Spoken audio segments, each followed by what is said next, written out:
আমরা এখন উপস্থিত হয়েছি খেজুরি গ্রামে। খেজুরি গ্রামের দুর্গোৎসবের সদস্যবৃন্দদের সাথে আমরা সর্বপ্রথম আলোচনা করলাম। আপনার নাম? আমার নাম অভয় সিংহ। অভয় সিংহ। আচ্ছা, এই পুজো কতদিনের পুরনো বলে মনে হচ্ছে আপনার? আমরা পূর্বপুরুষের কাছ থেকে শুনেছি প্রায় 500 বছরের পুরনো। হ্যাঁ। আমার মনে হয় ইতিহাস বলছে আরো আরো আরো আগে। আচ্ছা, প্রতিষ্ঠা কে করেছিলেন? প্রতিষ্ঠা আমাদের এই ঘাটোয়াল সমাজ মানে বংশের যে আদি অনুপচন্দ্র সিং ছিলেন। অনুপচন্দ্র সিংয়ের পর থেকেই আমাদের এই পুজো চলে আসছে। আচ্ছা, তার নামে সংকল্প এখনো পর্যন্ত হয়? তার নামে সংকল্প হয়, তাদের যারা বংশজ আছে তাদের নামেই সংকল্প। আচ্ছা, এর ব্যয় কিভাবে নির্বাহিত হয়? ব্যয় পূর্বপুরুষগণই মা দুর্গার নামে কিছু জমি রেখে গেছেন, প্রায় 2খানা হাল আছে, পুকুর আছে, তারপরে যেটুকু কমি হয় প্রায় 7খানেক পরিবার আমরা আছি সেবায়িত। সেই সেবায়িতরা বাকি সব নিজেদের মধ্যে পয়সা আদায় করে ব্যয় বহন করে। বাইরে থেকে কোনো আমরা চাঁদা দিই না, তবে স্বেচ্ছায় যদি কেউ দেয় মায়ের নামে। আচ্ছা, খরচ হিসাবে আমরা দেখলাম যে আয়োজন, তাতে আপনার মনে হচ্ছে 3-4 লাখ টাকার খরচা, কিন্তু খরচা কত হয়েছে প্রকৃতপক্ষে? খরচা আপনাদের আমাদের এরকম খরচা প্রায় 1.5 লাখের উপর হয়। আচ্ছা, লাইটিং বাদ দিয়ে। আচ্ছা, যে লাইটিং দেখছেন সে লাইটিংয়ে কিন্তু লাইটম্যানের ভূমিকা বিশাল ভূমিকা। আমি গ্রামের ছেলে, মা দুর্গার অনুপ্রেরণায় আমাদেরকে দান করে। আমরা পেট্রোল ডিজেল এবং কিছু লেবারের খরচা খালি আমরা দিই। যে লাইটিং দেখছেন প্রায় বাজার মূল্য প্রায় 1.4 লাখ টাকা, কিন্তু আমরা সেরকম কিছু দিতে পারি না। আচ্ছা, এই পুজো কি কোনো পারিবারিক পুজো? পারিবারিক পুজো হিসেবে আসছে, কিন্তু এখন আমরা পুরো গ্রামে একটাই পুজো, পঞ্চায়েতে একটাই পুজো। সবাই এখানে সবারই সহভাগিতা আমরা কামনাও করি, সহভাগিতা আছেও। আচ্ছা, ব্যবস্থাপনায় আমাদের যে পূর্বজদের যে বংশধরগণ আছেন তারা এই ব্যবস্থাপনা করেন। আচ্ছা, সহভাগিতা কিন্তু সবারই, সবাই নিজের পুজো বলে এই পুজোতে সক্রিয়ভাবে অংশ নেয়। অনুষ্ঠান কি হয়? অনুষ্ঠান এই পুজো 4 দিন আমরা শুধু আমাদের এই ভক্তিভাবে আমরা পুজো 4 দিন পার করি। পুজোর পরে সাংস্কৃতিক অনুষ্ঠান হয়, যাত্রা, নাটক ইত্যাদি হয়, এসবগুলো হয়। আচ্ছা, পুজো 4 দিন আমরা চেষ্টা করি খুব ভক্তিময় ভাবে যেন আমাদের পুজো মণ্ডপ, পুজো স্থান। আচ্ছা, বিশেষত্ব আছে আপনাদের এতে 4টা ঘট, এই ঘটটার ব্যাপারে একটু বলুন। আমাদের এখানে দোলাই আসে ওই ম্যাক্সিমাম 12-13 বছরের ছেলেদের কাঁধেই দোলাই নবপত্রিকা নিয়ে আমরা যাই পুকুর ঘাটে।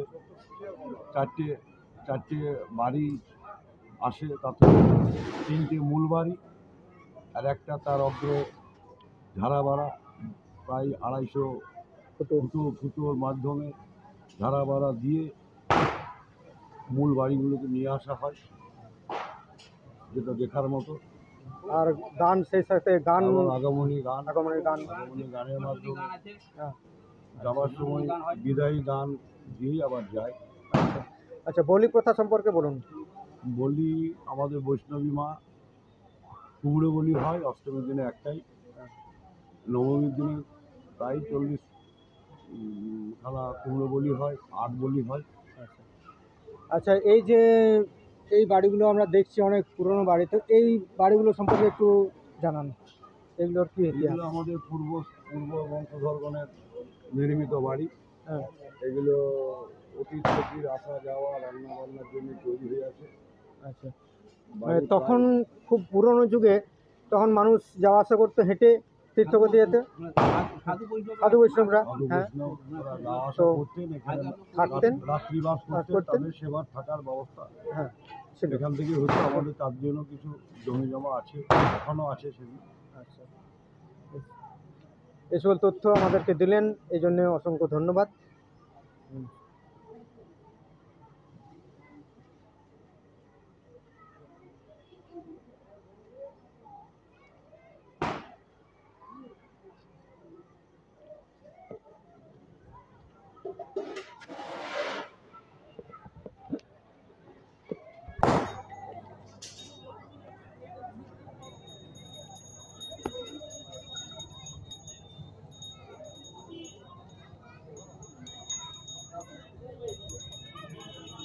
সুন্দর লাইটিংয়ের ব্যবস্থা এবং মনোরম পরিবেশ সৃষ্টি করেছে।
পুরনো মন্দির থেকে সংস্কার করে নতুন রূপ দেওয়া হয়েছে এই মন্দিরে।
चाहे